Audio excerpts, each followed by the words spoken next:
आप देख रहे हैं कोटा 24 न्यूज। महर्षि गौतम जयंती पर निकाली शोभा यात्रा। महर्षि गौतम के जयकारों से गूंजा मार्ग। शादी ब्याह में 11 से अधिक व्यंजन तो शामिल नहीं होंगे, समाज बंधु ने लिया संकल्प। शोभा यात्रा में जगह जगह हुआ स्वागत। झांकियों ने मन मोहा, यूजीसी विरोधी झांकियों ने ध्यान खींचा। बसंत विहार से शुरू हुई 2 किलोमीटर की लंबी शोभा यात्रा में हजारों समाज बंधु शामिल हुए, जो कि गौतम वाटिका पर समापन हुआ। भव्यता भक्ति के सरोवर सार में महर्षि गौतम उत्सव की शोभा यात्रा झांकियों और नृत्यों ने बांधा समय। धर्म, आस्था और उत्साह के अद्भुत संगम रविवार को उस समय देखने को मिला जब महर्षि गौतम उत्सव के अवसर पर गौतम समाज दादाबाड़ी की ओर से भव्य शोभा यात्रा निकाली गई। शोभा यात्रा में आकर्षक झांकियां, पारंपरिक नृत्य, भक्ति में माहौल में पूरे क्षेत्र में अत्यधिक रंग में रंग दिया। सबसे आगे लहराती ध्वज फताए शोभा यात्रा की भव्यता का संदेश दे रही थी।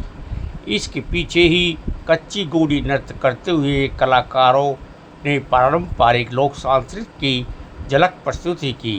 घोड़े पर सवार झांसी की रानी लक्ष्मीबाई, वीर शिवाजी की झांकियां ने वीरता और राष्ट्रभक्ति का संदेश दिया। यात्रा में महाकाल के भजन पर नृत्य करती युवाओं की टोली और डीजे पर गूंजते भक्ति गीतों पर झूमते श्रद्धालु श्रद्धा और उल्लास से का वातावरण बना रहे थे। बग्गी पर विराजमान महर्षि गौतम की आकर्षक झांकी श्रद्धालुओं को आकर्षण का केंद्र रही।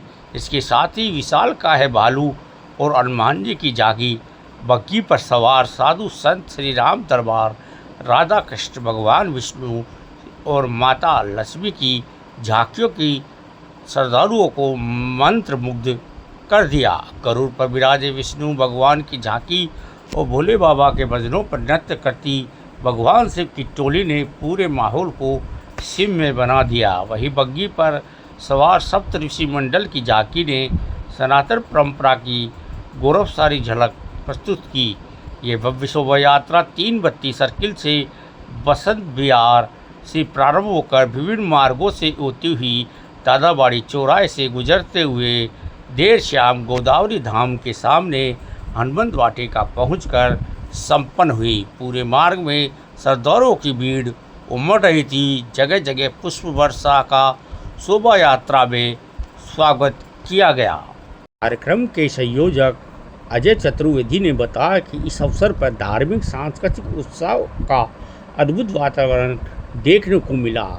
राष्ट्रीय उपाध्यक्ष जितेंद्र गौतम और सह संयोजक सुरेंद्र दुबे ने बताया कि शोभा यात्रा में श्री रामलीला अयोध्या धाम सेवा समिति के अध्यक्ष डॉक्टर आचार्य राजानंद शास्त्री, रघुनाथ धाम के महंत श्री 1008 बालकिशन जी महाराज, कथावाचक पंडित रवि गौतम, नारायण पंचोरिया, समाज के राष्ट्रीय अध्यक्ष सत्यप्रकाश जोशी, महिला अध्यक्ष माया त्रिवेदी, अध्यक्ष अनिल जोशी के साथ कई कार्यकर्ता और पदाधिकारी उपस्थित थे। महर्षि गौतम आश्रम 3 धार तालेड़ा के प्रवक्ता अनिल गौतम ने बताया कि शोभा यात्रा में यूजीसी रोल बैग की झांकी आकर्षण का केंद्र रही। वही समाज को संदेश भी दिया। शादियों में 11 पकवान से ज़्यादा बनाए तो शामिल नहीं होगा समाज। राष्ट्रीय उपाध्यक्ष जगमोहन गौतम ने बताया कि शोभा यात्रा के दौरान समाज में दिखावे की होड़, सामाजिक दबाव के चलते कर्ज लेकर दिखावा करने के चलने को रोकने के लिए महंगी शादियां पर रोक लगाने का संकल्प भी दिया गया है, जिसमें शादी समारोह में यदि 11 से अधिक व्यंजन बनाए गए तो वहां समाज बंधु शामिल नहीं होंगे और इन 11 पकवानों में 2 सब्जी, रायता, 2 मिठाई, 2 नमकीन, पूरी, रोटी, पानी, पतासे, चाय, कॉफ़ी, सूप, शामिल होंगे। समाज के पदाधिकारियों ने यह भी निर्णय लिया कि इस परंपरा को बढ़ावा देने के लिए महंगी शादियों का सामाजिक बहिष्कार किया जाएगा। 108 दीपों की महाआरती राष्ट्रीय उपाध्यक्ष कुंज बिहारी गौतम और वीरेंद्र शर्मा ने शोभा यात्रा का समापन हनुमंत वाटिका में किया, जहां 108 दीपों की महाआरती की गई।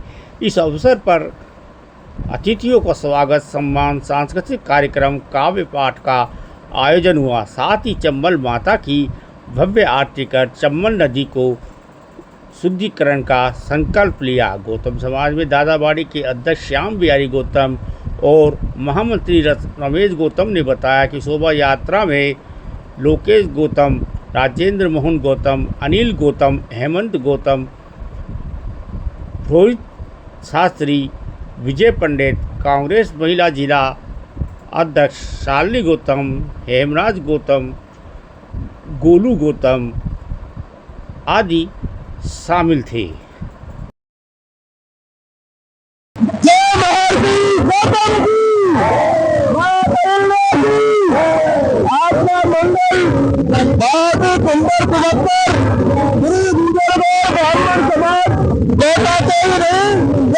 भारत का कार्यक्रम हो गया, क्योंकि अनेकों जगह से देश के कोने कोने से हमारे सामाजिक बंधुजन आए हैं और ये यात्रा ऐतिहासिक यात्रा में परिवर्तित होने जा रही है। और ये गौतम समाज एक आदर्श समाज है। इतनी दुख शांति के साथ इतनी लंबी शोभा यात्रा में उनके शांति और अनुशासनात्मक का संदेश देते हुए इतने लोग चल रहे हैं, कम से कम 10,000 लोग शोभा यात्रा में है। ये एक अन्य समाजों के लिए भी एक परिचायक है कि इतनी लंबी यात्रा और बिना किसी उसके शालीनता के साथ, आनंदता के साथ और एक बहुत ही अच्छा संदेश ब्राह्मण समाज का एक बुद्धा का संदेश देते हुए ये यात्रा चल रही है। और गौतम वाटिका होते हुए हनुमान वाटिका जाएगी, जहाँ समस्त सामाजिक बंधुओं का इसमें बहुत रखा गया है। और अभी भी जो लोग उन्हें देख रहे हैं, सुन रहे हैं, इस शोभा यात्रा में वंचित नहीं हो, क्योंकि शोभा यात्रा हर बार निकलेगी, लेकिन आज की शोभा यात्रा इतिहास में लिखी जाएगी। ये आप अवश्य ध्यान रखना और इसके लिए आपको हनुमान वाटिका अवश्य पहुंचना है। और वहाँ जो समाज एकजुट होगा, उसका जो संदेश देगा, उस संदेश को आप अपने विवेक में रखेंगे, ऐसा हमारा मानना है।